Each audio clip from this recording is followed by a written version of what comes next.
Greetings, patrons. My name is Jeff. I'm with the York County Library, your community link right here in York County, South Carolina. And in today's video, we're going to take a look at our online catalog, Evergreen, and specifically, how to find items that you wish to read or listen to or view, and how to put them on hold and get them sent to your home library. To get started, we're going to open a browser and point it to our homepage, YCLibrary.org. That opens our homepage. We go up to My Account up here, click on that, and that opens the login page for Evergreen. There are two fields. The first field is for a library card number or username. Your library card number is a 14-digit number under the barcode on the back of your library card. It starts with 2320500. The last 7 digits are unique to you and your account. The PIN number was automatically assigned when you opened an account, and it was almost certainly the last 4 digits of the telephone number you signed up with. If you put in those 4 digits and you are not able to log in, give us a call. We can reset the PIN number for you if whatever you try does not work. I'm going to pause the video here and put in my information, and I'll be right back. Okay, we're back, and I have logged in with actually my programming account. That's why it says Jeff, FM Jeff, instead of my last name. I want to show you a couple of things about your account. One of those things is under account preferences. That and search and history preferences. Now, you will want to explore your account, explore your tabs, all of these different tabs, to get familiar with them and what's available to you. But there are a couple of tabs under your preferences that you definitely want to check on, and that is search and history preferences. Keep history of checked out items. That is not checked by default. You will want to check that, most likely. Keep history of holds, same thing. Neither of these are checked by default. You will probably want to check those so that you can keep a history of what you've read and what you've placed on hold. Now, this is not retroactive. It will begin keeping your history from the day that you check this. Unfortunately, it does not go back in time and keep a history of what you have read. The reason why I'm telling you to do this is because patrons ask us all the time, can you look in my history and see if I've read this particular title? And we are we cannot do that. It's a privacy issue, and we are forbidden from doing that. So if you want to keep up with a history, you'll need to set these, check these boxes here. And we still can't access your history from our side of Evergreen, from the client side of Evergreen, but from the patron side, once you check these, you will always be able to see your checkout history and what you have read. You'll definitely want to check those. The other thing is you'll want to set your notification preferences here. And you can see I have not chosen anything because I work at the library. I go there every day. I don't need a text or a call or an email letting me know because I'm going to go to the library and I'll just pick up my holds then.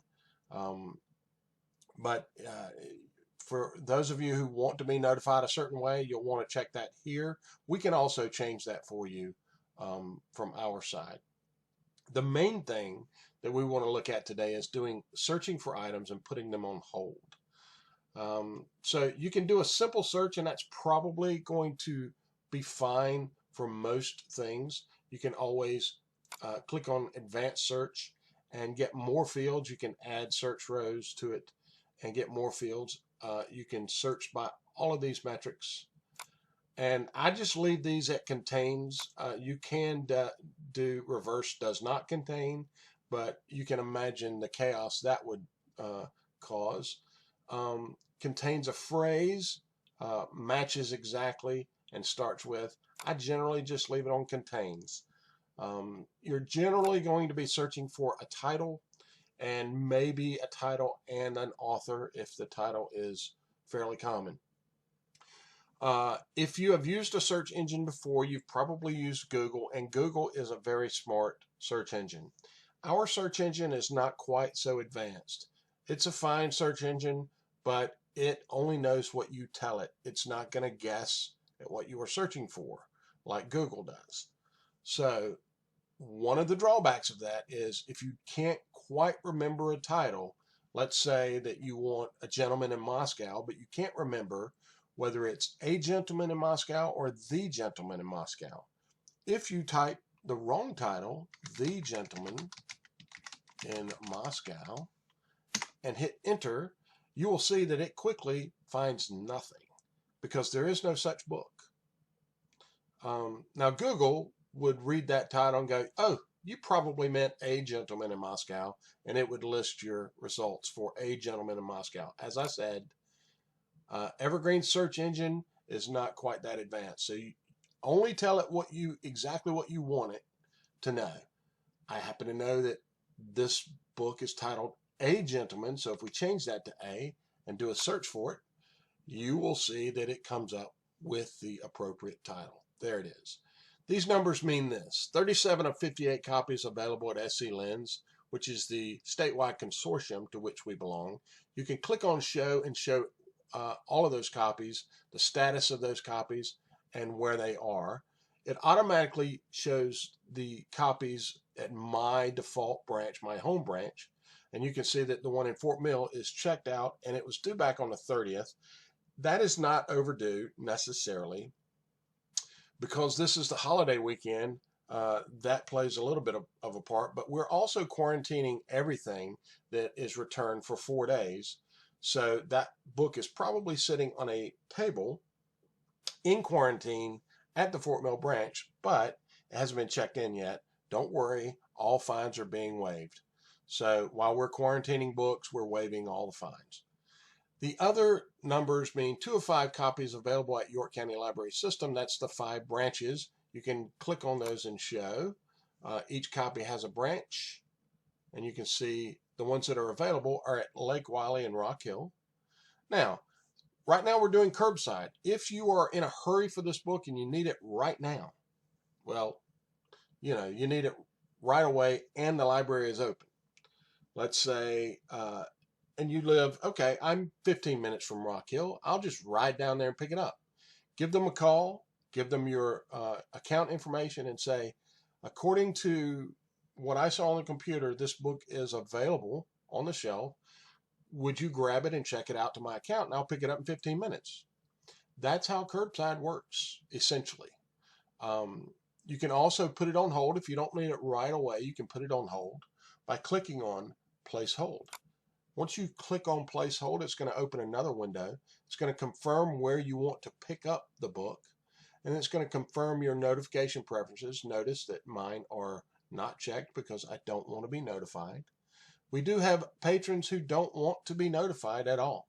They call in on a regular basis when they have holds just to see if they're there. One thing that I want to show you that most patrons don't know about is this little ditty down here, suspend this hold.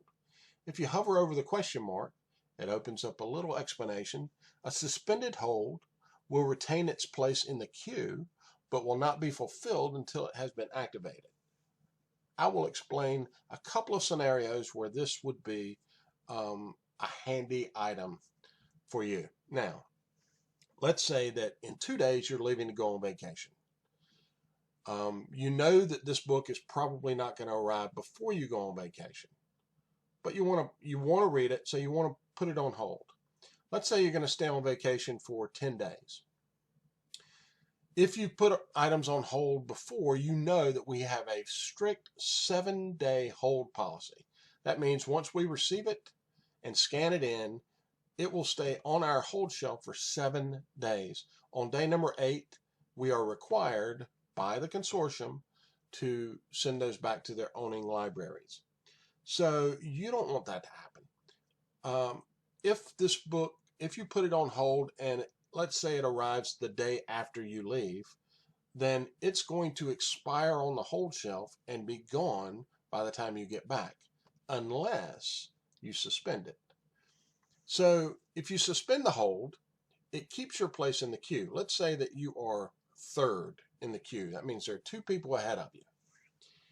And when you suspend it, what happens is the first person gets the next available copy. Person in the second spot goes up to number 1, and then the person you're in the third spot, but because you've suspended the hold, the next person, the fourth person, will leapfrog you and go into the second spot. So you'll stay in that third spot. They'll just keep leapfrogging you until you activate the hold. And then you will move up once those people ahead of you get their copies. That's how that works. And it's very handy in a case where you're going on vacation, and you can go ahead and set the activation date now when you put it on hold. Let's say you set it for a couple of days before you leave to come back. That way you're pretty safe, and it's probably going to be there shortly after you get back. Depending on your life circumstances, you may want to wait a little bit, set it a week after you get back, or activate it then. So you can activate it from your holds list on your account, or you can set an activation date here. And then once you've got that settled, you just click on submit. The other scenario where this is handy, we have lots of patrons who love to place holds on 10 items at a time. The limit is 10, and so they like to max those out and get 10 items. Unfortunately, sometimes those all arrive on the same day or within a couple of days, and you may find yourself with 10 books to read and only a couple of weeks or maybe 3 weeks to get them all read. Now, that may not be a problem for you. We have many patrons who can read those in a week with no problem. But we have other patrons who don't exactly have that luxury, and so they don't have quite that much time, and there's no way that you can get, you may not be able to get 10 books read in 2 or 3 weeks. The way you get by that is you can put 10 items on hold and just figure on how many you can get read in 2 weeks. And then all the others, just suspend them. Suspend those. Let's say that you can probably read 4 books in 2 weeks if they're new. So suspend the other 6. And once you've read one, you can activate one. And that way you can have them come in gradually instead of all at the same time. You don't miss any of those books, and you don't feel rushed in getting through them. It's a great tool, and I wish more patrons knew about it. Hopefully this will help with that. And again, once you're ready with all that, just click on submit to put your item on hold. The other thing I want to explain is this little basket here. We're going to go back to our Gentleman in Moscow page. If I wanted to put this on hold, and I also wanted, let's say, 4 other books that that I wanted to grab, then instead of placing them on hold one at a time, which we used to have to do, we can just click on Add to Basket. You'll notice that my basket turned into a 1. My little 0 turned into a 1 up there. So this one is now in my basket. Now, let's say that not only do I want Gentleman in Moscow, I'm also kind of interested in reading James Patterson books. So I look for James Patterson, the author, at my branch search. And again, I can change any of these, and I'll tell you about that here in a minute. The Exile is the first one that pops up. So I see it's available. So I could come and get it now, but what I'm going to do is I'm going to add it to the basket. There's a couple of ways to do that. I can click on Add to Basket, or I can just click this little box. Watch that up there. This up here, when I click this box, boom, boom. It automatically adds it to the basket when I select it. All right, and so when I deselect it, it's still in the basket. Actually, it's not. So that's the way you choose. You can choose to add and take it out. If I click on add to basket there, it'll stay there. Excuse me. Well, let's say that I changed my mind. No, let's take it out. Boom, it went away. And down here, you may notice that this down here says CD audiobook. That's because I have done a search for all formats. If I want to limit my formats, I would just limit them with one of these. If I just want audiobooks, I'd click there. If I just want books, click there. If I'm only interested in large print, click there. So this does contain ebook and audiobook, e-audiobooks and ebook formats here. But I will say that your best option there, if you're interested in those things, is to get that information directly from Overdrive and Hoopla. Unfortunately, it's a big task copying all that information over into the online catalog, and it's not nearly complete yet. So you may miss out if you're looking for certain ebooks or e-audiobooks. It's best to go directly to those services through the website, Hoopla or Overdrive. The other thing is I can also search the entire SC Lens libraries available. And you can see that's at the very top here, or any particular county libraries or branches here. So if I was interested in the entire York County library system, I would click on that and do a search, and you can see I've got here, I've got 258, 26 pages, 258 items. If I do a search in the entire York County library, those numbers are going to increase dramatically. And you can see it went to 473 and 48 pages. And again, I can also limit to available items. If I'm going to go pick those items up, I can click this little box, boop, and do a search again. And this will limit, it'll knock these down to 431 and 44 pages. So it does not tell me any items that are not available at the York County locations right now, as you can see. So that's how we do a search. Once we're ready to check things out or put them on hold, we can go here, actions for these items. Click on this and you hit place hold. You can do any of these things. And lists are a neat feature as well, but that's a little bit outside the scope of this video. I didn't want to make it too long.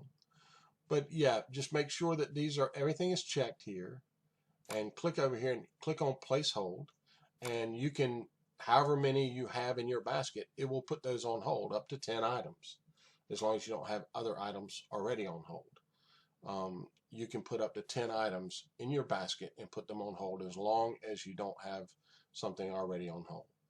So that's what the basket is about, and that is basically how you put items on hold. If you need further assistance, don't hesitate to call us during our operating hours. Right now we're doing curbside service, and we are happy to be doing that and providing that service for you. Please give us a call if you need help with your logging in to your online account, if you need help with your PIN number, or any other kind of help you need with anything related to the library, and we will do our best to help you with that. And in the meantime, stay safe, keep using the online services that are available, and we'll see you next time. Bye-bye.